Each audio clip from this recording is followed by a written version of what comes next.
Yeah, hello everyone. My name is Borys Neselovskyi. I'm working at EDB. And before I will start with my presentation and demo, I would like to ask you 3 questions. The first question is really stupid. Do you have experiences with Kubernetes? I think yes. Yeah. Okay. Second question, do you have experiences with databases? Okay, nice. And third is, do you have experiences with databases running on Kubernetes? Okay, yeah, it's good. And we will talk about Postgres database. This is really the best open source database. It's most popular database by developers. And Postgres is really the database of the years of the last year of 2023. And promise, only one slide. We at EDB, me and my colleague is here, Cyril. We are a very active part of the community. Yeah, we have developed about 30% of code in Postgres. We have a core member, major contributor. And if you have some questions, some problems, some ideas with Postgres, we are the right partner for you. Okay, but you can run Postgres everywhere.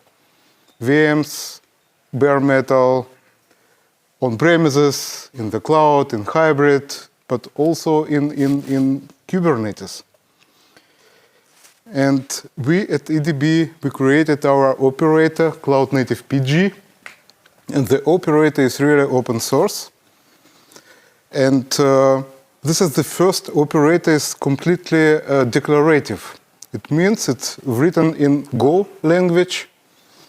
And all what you need to run this operator or to run Postgres in Kubernetes, you need to have Kubernetes or OpenShift or something, and kubectl and YAML files. And this is only to run Postgres, high availability Postgres, to make backups, restore, recovery, upgrades, monitoring, and everything what you need to run Postgres, you can do with our operator. It's open source, and we have, of course, our version, but it's not open source. If you need more security, yeah, now all guys are speaking about DORA in Germany, for example, yeah. If you need some security features, if you want to migrate from Oracle away, maybe you can use our proprietary version, but if not, you can use open source. And we have the new product called hybrid control plane.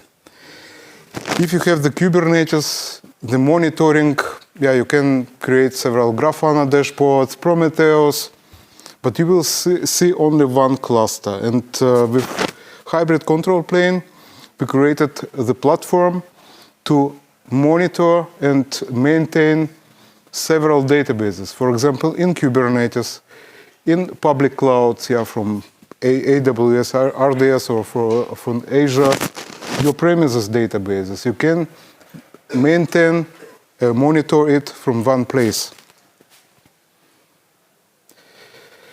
And we started in 2022, yeah, it's red line here. And the other operator, Crunchy and Zalando, started 2017. And now we are more popular operator. And we have 72 million of downloads. But we are really proud that we, of January, we are really confirmed sandbox of Cloud Native Computing Foundation. The first operator, Postgres operator, accepted by this great community. Imperative or declarative? Yeah, this is a very good question. And to create a 3-node Postgres cluster with one master, 2 standbys, in classic world, you need to create virtual machines. You need to create, install Postgres, set up streaming replication, set up backup, recovery, monitoring, make security, and several other things you need to think about. You can automate it. Ansible, Puppet, or all these tools, you will be able to automate it. But this is really installation, step-by-step installation. You need to maintain your code, troubleshoot the code. If you have some changes, new versions, or some bug fixing, you need to adapt it. If you want to install free node clusters with TLS certificates between master and standbys, with services, with master and two standbys, you can run this YAML file, and in 2 minutes it will create the cluster, Postgres free nodes cluster. And this is really different from imperative approach. And this is one example of the YAML file. Yeah, you can create the cluster with the name. You can set some memory and CPU values and limits. You can configure replication synchronously or asynchronously. You can set several database parameters, and you can create several areas, storage areas for different database areas for WAL files, PG data. And if you trying kubectl apply this YAML file, it will happen following thing. Assume we have free node Kubernetes cluster and free availability zones. And in the first worker node, operator will create the storages and the first pod. This pod will be master or primary database. Operator will create read-write service that will always point on this master or on other master if master will change. Then operator will create one standby database, establish the replication, streaming replication between primary and standby, create read-only service, because you can isolate read-write workload from only read workload. And in the last step, the second standby will be created, replication will be established, and everything is good. If your primary fails, Kubernetes tell operator your database is not, your pod is not okay at the moment, and operator make failover. Start one of the standbys as primary, reconfigured read-write service on the new primary database, started replication to existing standbys, and from failing primary operator will create the new standby database, will establish the replication. Everything will be done automatically, without your manual intervention. If you have multi-regions, if you need geo-redundancy, disaster recovery, we have the architecture to do it. For example, you can create in one city in Zurich one Kubernetes cluster with Postgres. Then you can make backup in S3 storage of this cluster, Postgres backup. And this backup, you can restore your cluster initial in the second Kubernetes cluster, for example, in Bern, and create second cluster. You can update your cluster on both ways, via backup or via WAL replication. And on the replica side, you can create 2 standbys, for example, and prepare your cluster to be, for disaster recovery, to be primary cluster. If the primary cluster fails, maybe some problems or catastrophic things, you can just only with changing one parameter in YAML file start your replica cluster as the primary cluster, and it will take the work. Yeah? And if your old cluster is online again, you can start replication back.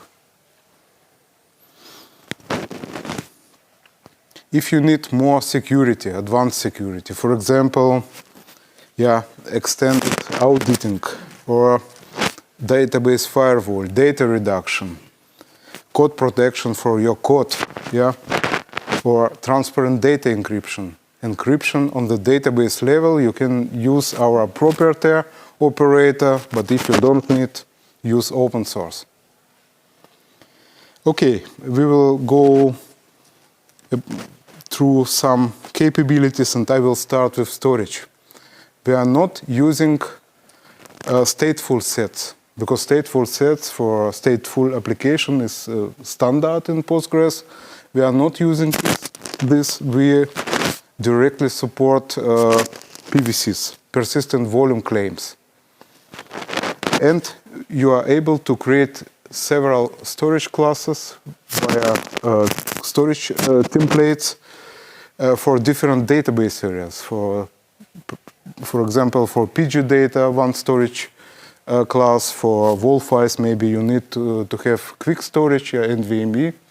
And for some table spaces, you can create different storages.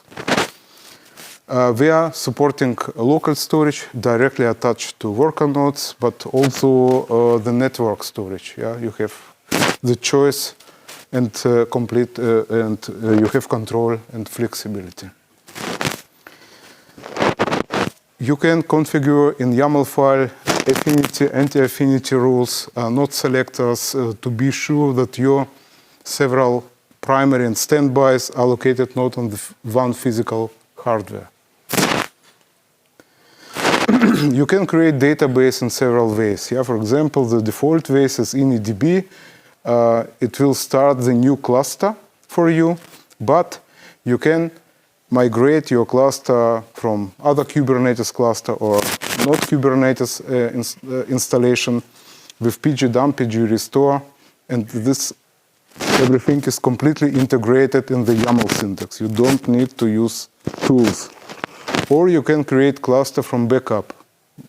Backup you can do with YAML syntax, and I will show how it works. Rolling upgrades. Sometimes you need to upgrade your cluster, for example, install a new Postgres minor version or install some security patches, upgrade operator.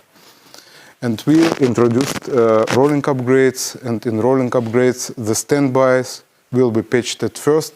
Patching is just replacing of image, old image with one new image, and the last will be patched the primary data. Backup and recovery, very, very important thing. The first, our backup solution was based on the Barman. Barman is a very famous open source backup tool in Postgres.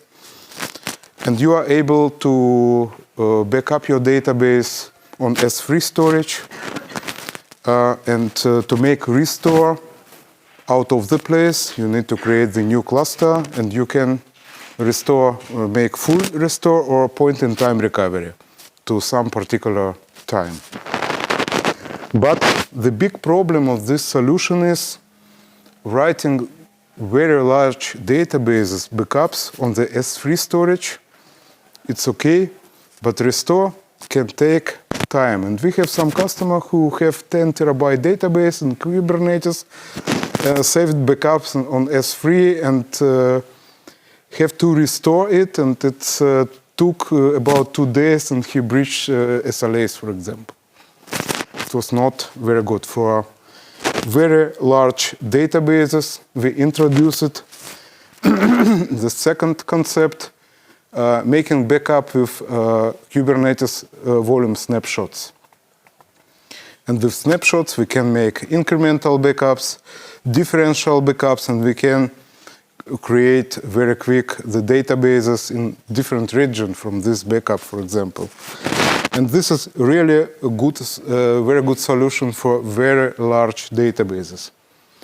Let me show you a very small example what we do. what we did, you can see that we have a large database for a terabyte, and we started PGBench. This is performance benchmarking. And after some time, the database was 8 terabyte, and it took about 32 hours. And the last line here, the first backup was done almost in 4 hours.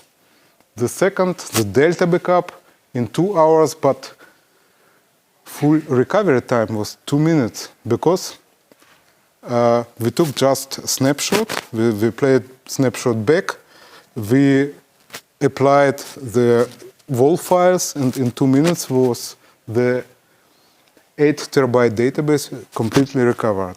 Yeah, this is advantage of snapshots in Kubernetes, and you don't need to create snapshot, kubectl create snapshot.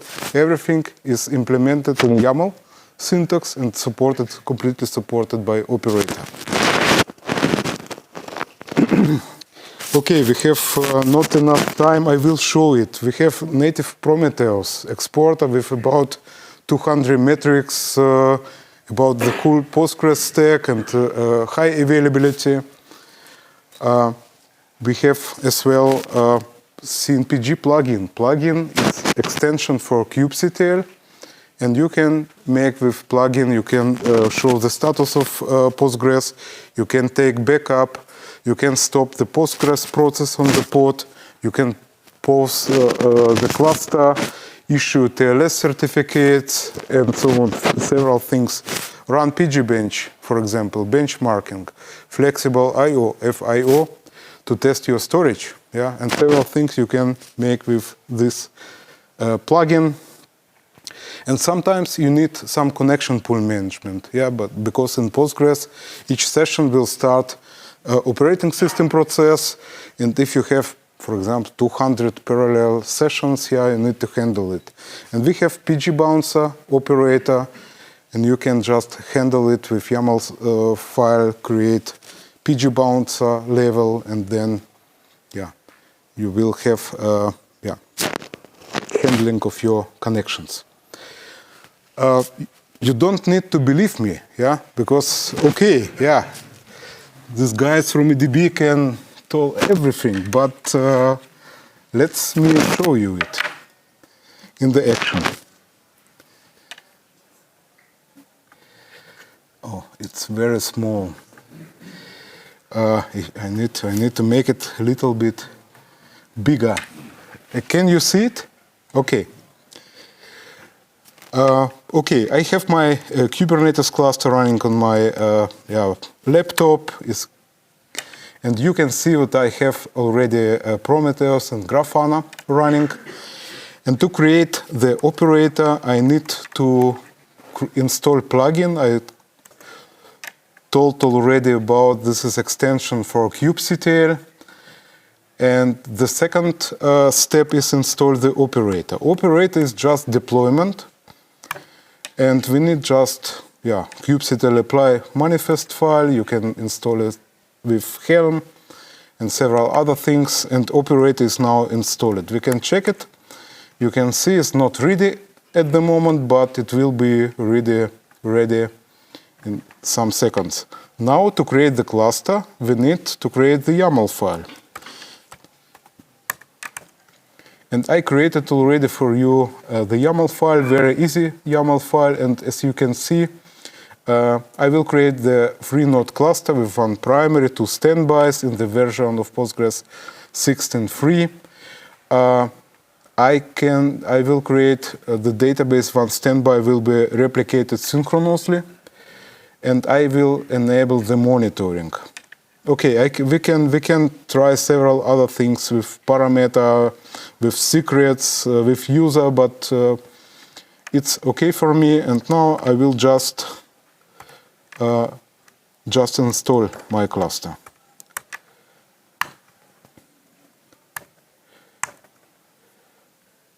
In the next, in this window, I will start kubectl CNPG status the cluster. This is a plugin, yeah.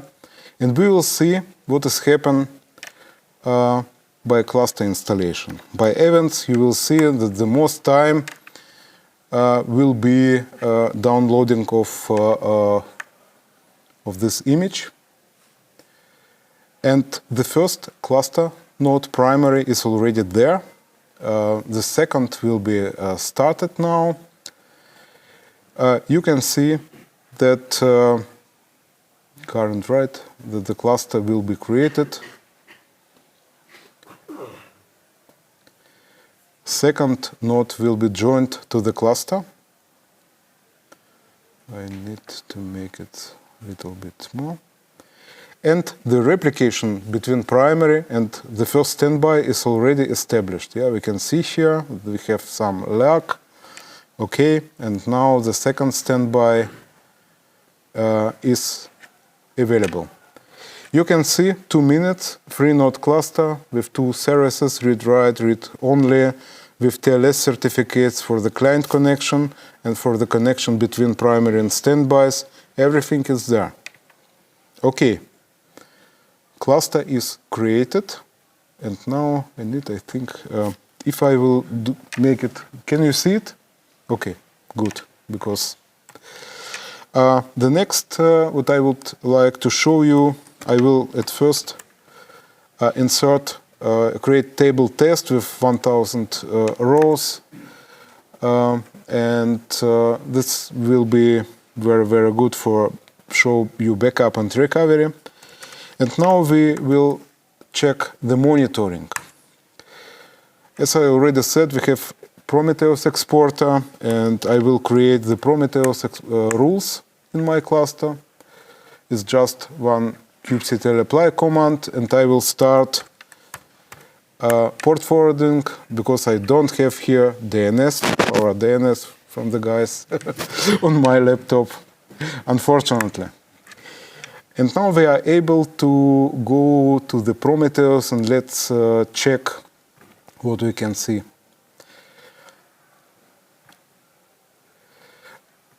If I'm trying to search for CNPG, you can see about 200 metrics with thresholds that are already available, and you can monitor the whole Postgres stack and streaming replication here. And we have developed as well the Grafana dashboard. Grafana dashboard, you can just download it from our GitHub. And I did it. I need to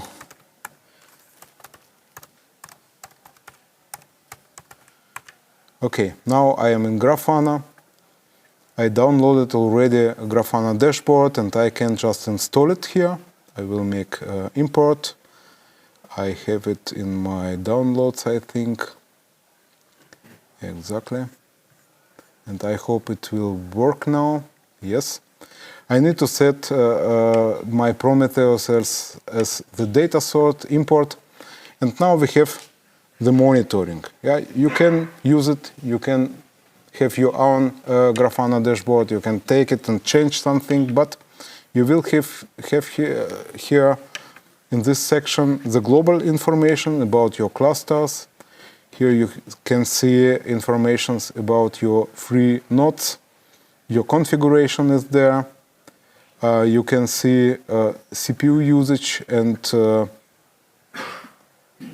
the data should be now synchronized and on my laptop, but storage informations are there, not yet. Unfortunately, yesterday it worked very well. I don't know. Write a hit log. This is very important to have if you have here some peaks and several performance problems going from what the Postgres cannot write, archive the logs. Okay, this is about monitoring. Now I will show you different things. Switch over. If you need to make free your primary database, you can make promote, and it will change the role. Example 1 will be standby, and example 2 will be primary. Let's do it, and in some seconds we will see that the role will be changed. And now we have cluster example 2 as primary, and cluster example 1 is standby. But let's show if our primary fails. Yeah, we have example 2, and I will just kill it now. I will go and delete the pod, and let's show what is happening. The Kubernetes detected, show the operator. Operator make failover back to the example 1, and will start the failed primary as new standby, make the replication. I cannot speak very quick because it's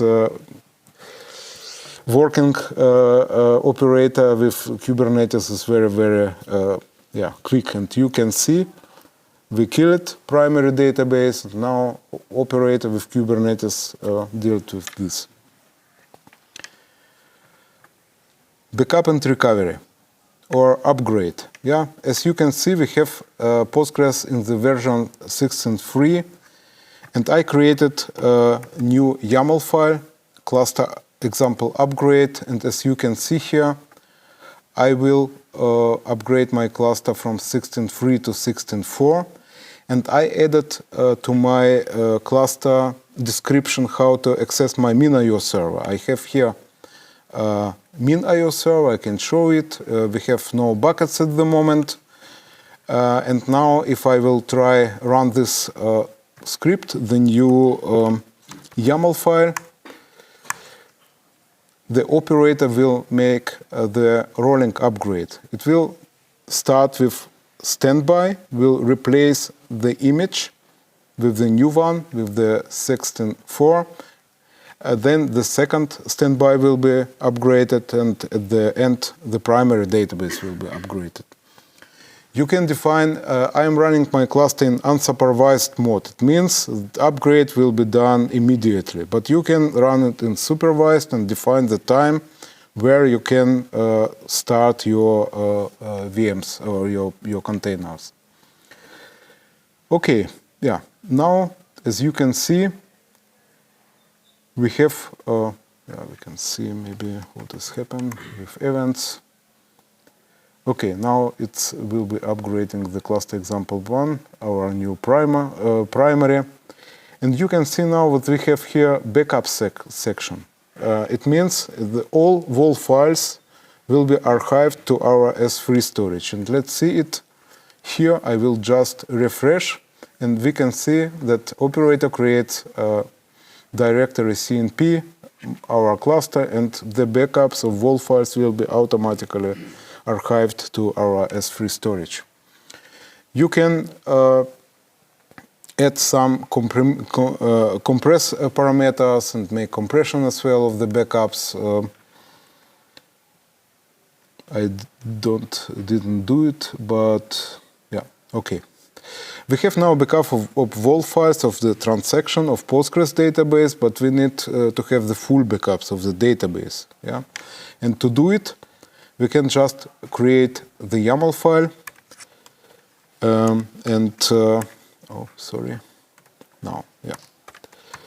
create the YAML file. This is very easy YAML file.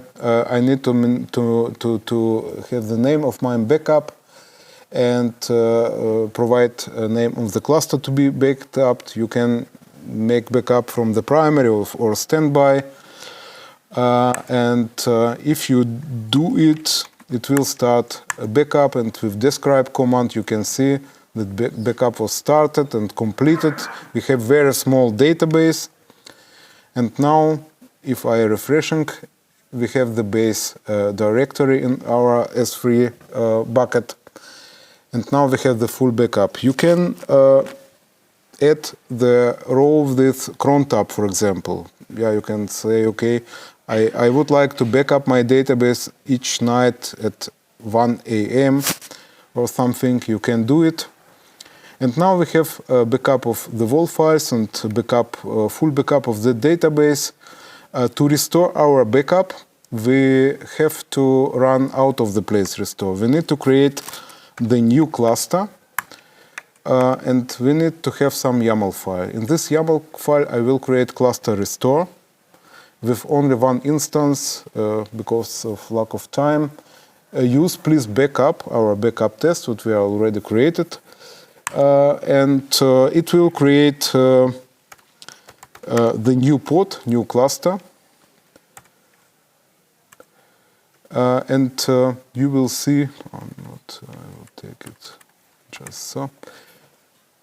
Cluster restore will make full recovery. You can make point-in-time recovery and add the row with parameter until time, until log sequence number to restore your cluster to some particular event. But we will do it for the whole database. Okay, now I think we are ready, and the test, we created the table test with 1000 data rows here, and I am going to select on cluster restore my table, and we can see that we restored the whole cluster. Everything with the operator you can do with YAML file. You don't need to handle with pg dump, pg restore, pg base backup, barman CLI or something. Everything is in YAML syntax, completely declarative.